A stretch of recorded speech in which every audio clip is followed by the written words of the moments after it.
Welcome, seekers of hidden knowledge, to the mystical realm of the occult. Delve into the secrets of the universe as we journey together into the enigmatic world of ancient wisdom. Brought to you by your guide through the shadows of enlightenment, Wisdom Rocker. Uncover the mysteries, unlock the power, and journey with us as we explore the hidden depths within the pages of forgotten scrolls and ancient texts. Prepare to embark on a journey beyond the ordinary, where wisdom transcends time and knowledge is your greatest ally. Welcome to Wisdom Rocker. Prepare to awaken your inner sage. In this video, we will be uncovering the wisdom within the chapters of Fragments of Truth by Richard Ingalese and Isabella Ingalese. Chapter 2 Miracles. The Christian nations are, or were, until comparatively recent times, accustomed to think of miracles as the production of phenomena by supernatural means. This view was due, doubtless, to two causes. First, that the majority of people were ignorant of the cause of the phenomena, which we call miracles, and second, our teachers, the priests, to give additional glory to the founder of their religion, were accustomed to teach that his acts were above nature and that he was superior to his creations and could set at naught nature's laws whenever he willed to do so. But those who are more widely read, those who have studied comparative religions, those who know the lives of the occultists of the past, realize that miracles did not commence with Jesus of Nazareth, nor will they end with the Christian Church.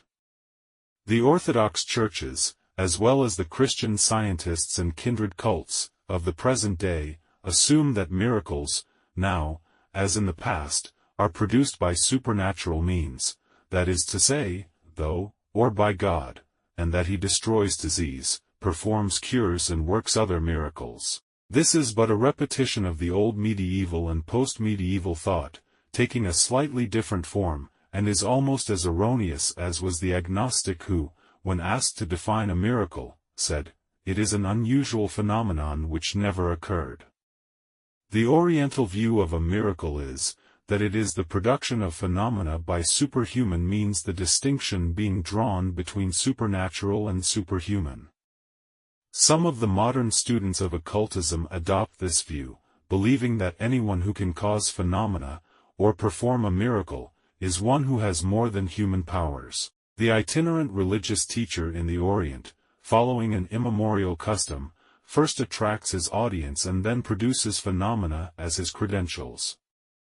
This procedure is equivalent to saying to his hearers, "I am a miracle worker. I have more than human powers, therefore I have more than human knowledge, consequently, I am worthy to be listened to." It is rather a natural position to take. When the Nazarene went before the Jews, certain of the scribes and of the Pharisees said to him, "Master, we would see a sign from thee." They had been accustomed to have teachers along ethical, or philosophical, lines, produce phenomena as evidence of their competency to teach. If the Occident had adopted this most excellent custom, it would have been saved from most of the innumerable teachers of the countless cults by whom it has been perplexed. The real religious leaders of the world have always had knowledge and power above those of their contemporaries, as the results of their evolvement have shown. As examples, Moses, Joshua, Elijah, Elisha, Daniel, Jesus, all Jesus' disciples, Apollonius of Tyana, Simon, the Roman Catholic saints, the Hindu priests and others, all have produced phenomena now called miracles. In the human heart there is always the unuttered, if not expressed, demand, show us your credentials. The leaders of several modern cults answered this demand by healing illnesses which could not be cured by the medical profession or by the pastors and priests of other churches. These demonstrations of power were not only answers to the cry in the hearts for a sign, but challenged the religious world, saying in substance, "These miracles are our credentials, and our mission is to bring new truths to the world. Come and accept our teachings, which carry with them healing powers." Then the members of the older churches said to their leaders, Jesus and his disciples performed miracles and some of the members of the new cults produce many of a like kind, how is it that you are unable to manifest the same power? A few sporadic efforts have been made, by some Protestant denominations, to answer this question by demonstrating along similar lines, but, so far, with negligible results. The Catholic Church, on the other hand, has been more fortunate in this respect, for it always has justified its mission by its miracles. Those members who performed them were, in due time, canonized, and even their relics are still supposed to carry power. A novena to Saint Joseph often brings results, for which he and the Church both receive due credit, though the occultist would give another explanation of the prayer and answer, as that of mental demand and supply. Each system has its own explanation of the cause of phenomena, though the phenomena are identical. But, no matter what the various teachers, or their followers, may say, it must be true that where identical phenomena are produced, the same causes must have been put into operation, and it is illogical to accept the miracles of one church and reject the same kind from another. The Jews had a long line of miracle workers, and when Jesus came and performed his miracles it was equivalent to saying, I justify my mission with phenomena. And the Jews had to either admit he was a legitimate teacher of a new presentation of truth or disqualify him by saying, he hath Beelzebub, and by the prince of devils easteth he out devils. And the Christians learned that lesson well, for when they became powerful and other schools attempted to perform miracles, they also said, we do them through the grace of God, but they through Beelzebub. And so it has been handed down in the Western world that the Orthodox do their works by virtue of God, while the heterodox do theirs through the aid of his antagonist. Simon performed, through magic, many phenomena as wonderful as did Jesus, or his disciples, but Simon was called a black magician. Today some wonder workers claim to produce their phenomena entirely through the love and presence of God, while they say other schools produce theirs through malicious, animal magnetism, which is nothing more or less than Beelzebub under a new name. It is this jealousy among wonder workers which often perverts their judgment. And the investigator of the tenets of a cult cannot safely accept the conclusions of a miracle man solely because he is a wonder worker, for the connection between his words and works is often remote and illogical. The only safe method, therefore, to pursue, is to investigate all similar phenomena, deduce from them a law and then ascertain if the philosophy of the miracle man is in harmony with that law. One must make due allowance for the play of human imagination in all cases of miracles, and this constitutes the unearned increment of the miracle worker. This is true throughout all history. Joshua, the great miracle worker of the Jews, was said to have made the sun and moon stand still, but every student of occult law, or of the laws of astronomy, knows that such a phenomenon could not be produced by a man, though Joshua could and probably did concentrate certain cosmic forces which gave to his followers the appearance of sunlight and moonlight.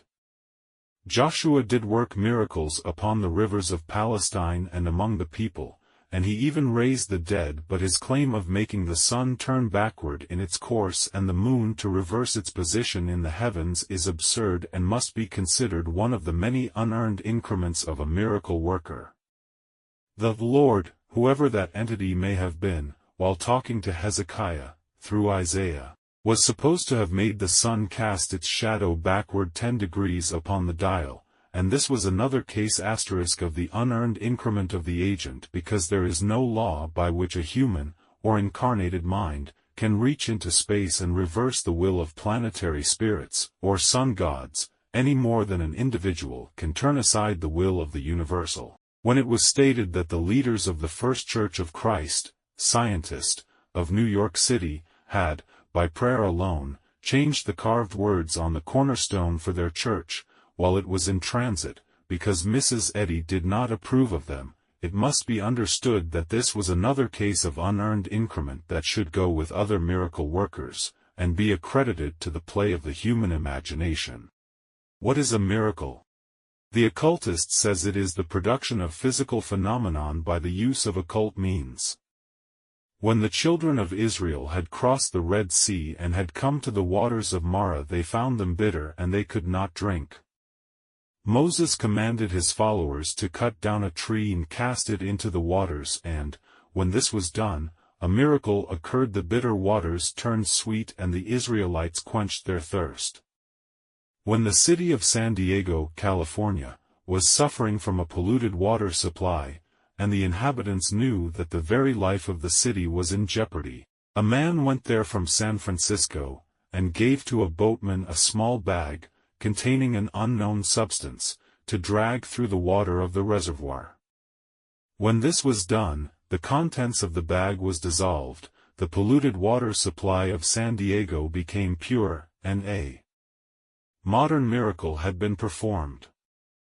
In the case of Moses with the waters of Marah, that miracle was produced by the use of the knowledge Moses had of the effect that the chemical constituents of the tree would have upon the water. And the miracle at San Diego was performed by the blue vitriol in the bag, killing the polluting vegetable life and making the water sweet and palatable. In both cases, what were originally miracles, on being analyzed, became known as chemical action, and one miracle was as great as the other. The realm of the miraculous is constantly contracting, while that of common knowledge is expanding, and what was a miracle at one period of history is a common occurrence at a later time. The occult sciences of medieval days are the mothers of modern sciences, but their precocious children, like most human children, are too prone to underestimate the wisdom of their ancestors. When Jesus and his disciples performed wonderful cures, some 2,000 years ago, the people thought they were great teachers because they used unknown forces. The same miracles are performed today by Christian Science, New Thought, or by occult practitioners. These cures have ceased to be miraculous because they are all now within our common experience, or knowledge. An examination of all historical miracles will reveal them as belonging to one of two general classes: first, where the phenomenon is produced by the independent functioning of individual mind, or where there is action of individual mind on mind; second, where individual mind acts on occult forces. As examples of the functioning of individual minds, there are what are commonly known as voluntary clairvoyance and clairaudience. These occult senses are not, in themselves, miraculous, but are only supernormal, as compared with undeveloped humanity of today, and clairvoyance is a miracle only to those who do not understand its functioning. When Jesus, using these occult senses, saw Nathanael under the fig tree, far away, he impressed all those around him with his superhuman power by describing the conversation that occurred and everything that was done by Nathanael. This created in the minds of his hearers a worship of his power. In modern times a person may also become clairvoyant and see what is done at a distance, and the world is just beginning to understand, in this 20th century, that such a sense is merely a normal human power developed by every ego at a certain point in its evolvement. The second division of the first class mentioned, where mind acts on mind, is itself divisible into two classes: magic and suggestion. Magic is a distinct branch of occultism. It is one of the occult sciences. In another chapter it is dealt with from its better known, but lesser aspect, as necromancy. It will be touched upon now as one of the working tools of the miracle man. Of course it must not be supposed that its modus operandi will be disclosed, since that is one of the secrets of the student of the occult. It is sufficient to say, then, that, as a human mind can reach another mind telepathically, so the human mind can act upon intelligences less than human. For example, as a man may control a dog, so may he control certain intelligences which, as yet, have not incarnated on this earth. These lesser intelligences are called elementals, and, through the control of a trained mind, can be made to produce physical phenomena, such as the carrying of articles from place to place, the precipitation of articles, the disintegration and reintegration of material things. For example, when Jesus was called upon to pay his taxes, he directed Simon to go to sea, cast his hook, take the first fish caught, and in its mouth would be found a piece of money to pay taxes for them both. Jesus either clairvoyantly saw a fish which had swallowed money, not a rare occurrence, and through his will compelled it to take the hook, or, knowing where there was money, by the use of elementals, disintegrated, conveyed and reintegrated it inside the fish. This latter process of disintegrating and reintegrating is frequently seen in these days at spiritistic seances, as in the precipitation of flowers, etc. The difference between the amateur and expert worker along these lines is that the precipitated articles of the former last but a short time and then crumble into dust, while those of the expert last their normal lives. This difference is due to the fact that if the interstices between the particles that compose the precipitated article are unduly extended, they will never again permanently hold their normal relationship to each other, nor will they hold their relationship if demagnetized in the operation, as the elasticity in rubber is destroyed by overstretching, so demagnetization and overdistension in precipitation weaken the articles precipitated. But the phenomena cannot be produced without an extension of the interstices, and an expert judgment based on numerous experiences is required to accurately adjust the particles. The second subdivision, suggestion, is more familiar to the present age. Suggestion is a thought sent telepathically by one mind to another. No thought which is repeatedly and forcefully sent to another person can fail to reach him, but whether or not it is acted upon is another question. Thought travels unimpeded in the same manner as the etheric waves, initiated by a spark from a wireless station.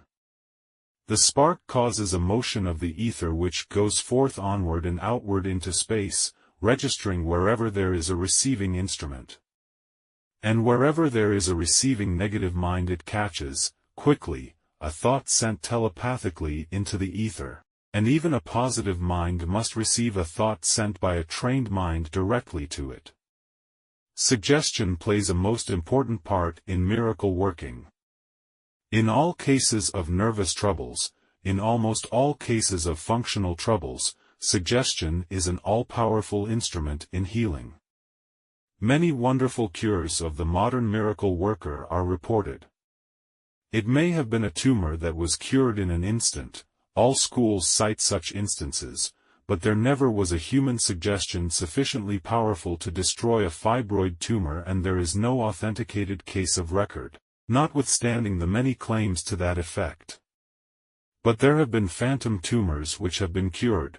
That is to say, there are certain groups of nerves in the human body that can be worked upon, by the ego incarnated within that body, in such a manner as to cause all the phenomenon of a tumor, and which cannot be distinguished from a real tumor except through clairvoyant vision, or an X-ray.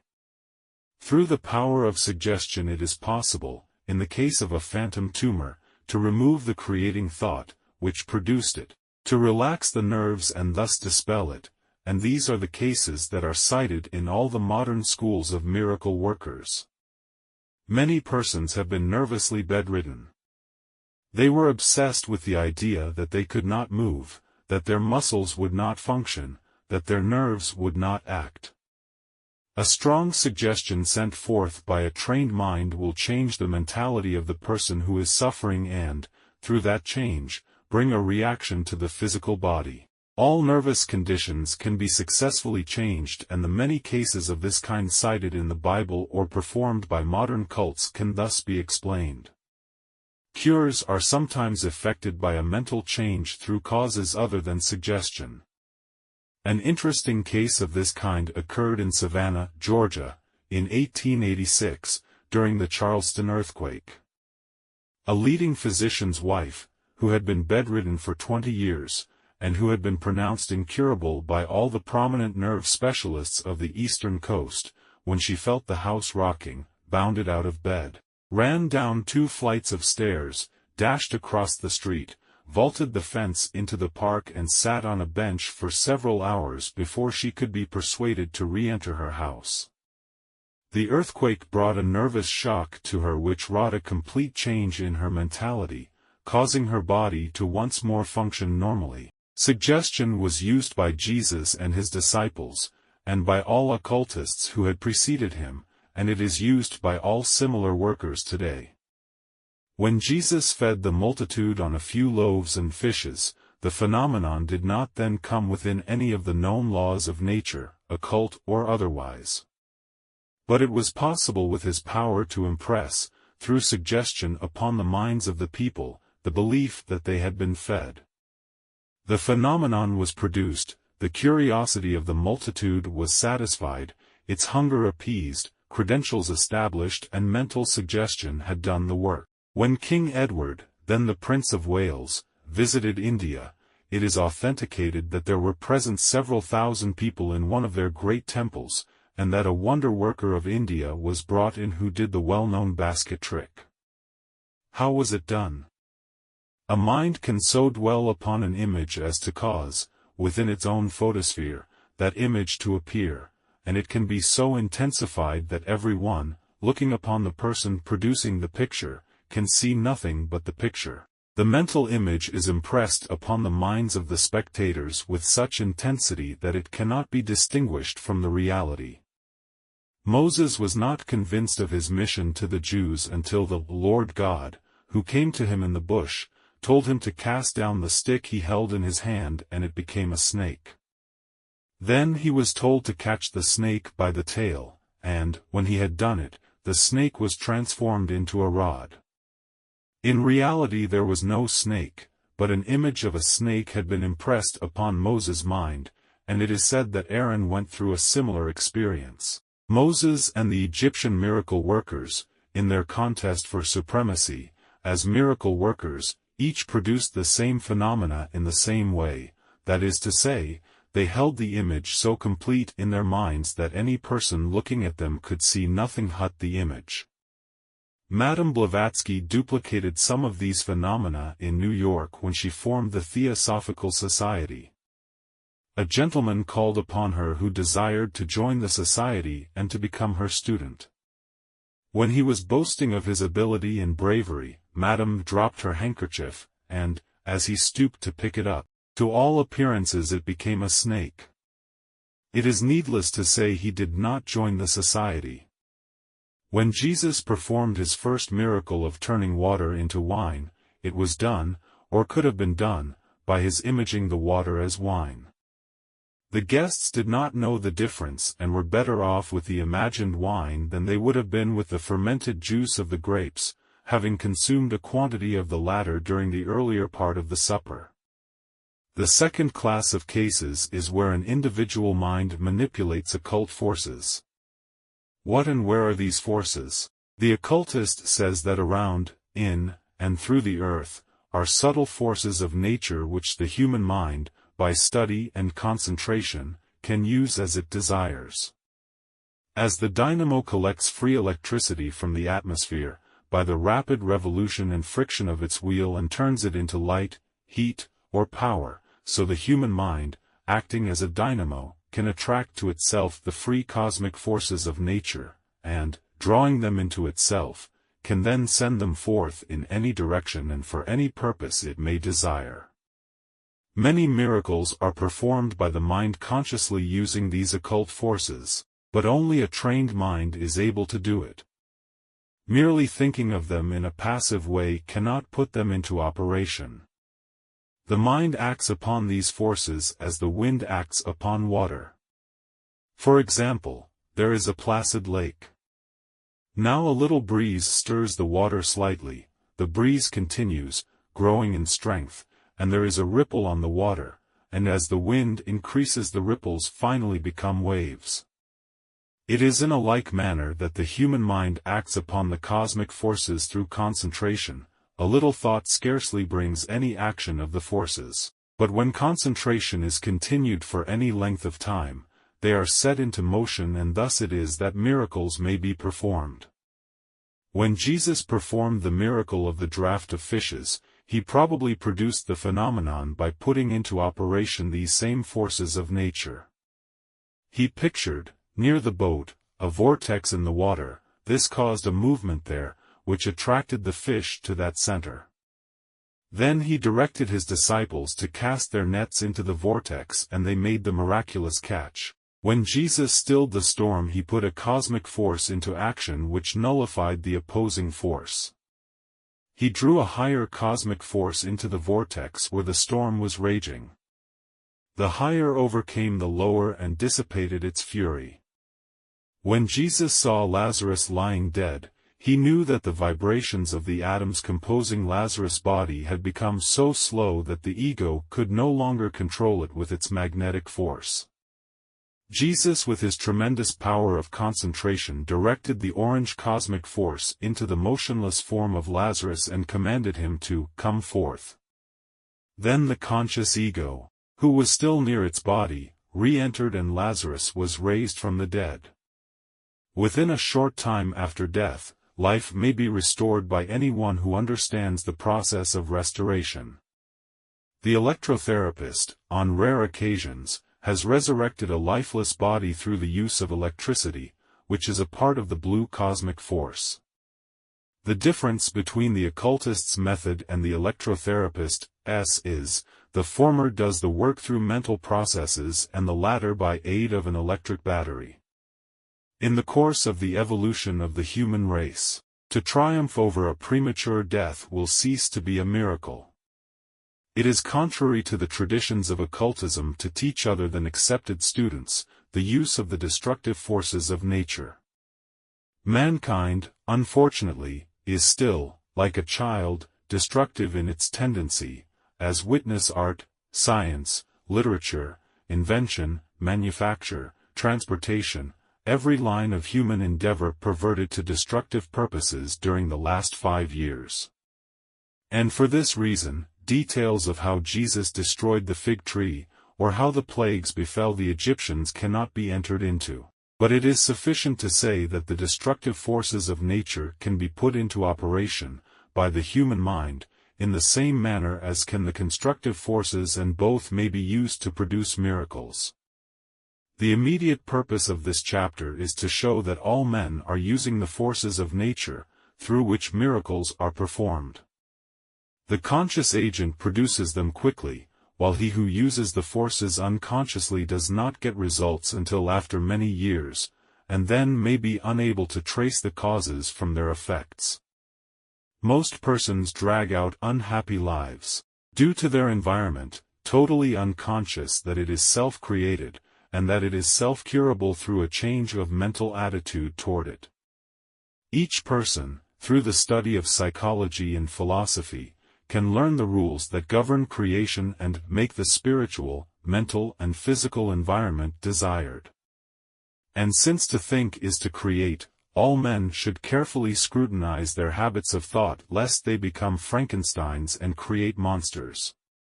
A man's character determines the quality of his thoughts, and therefore, all the saviors of the world have taught the same ethical principles, hoping thereby to convince man that ethics are not moral platitudes but are statements of the immutable laws of nature. Thanks for watching the Wisdom Rocker. Don't forget to like, comment, and share.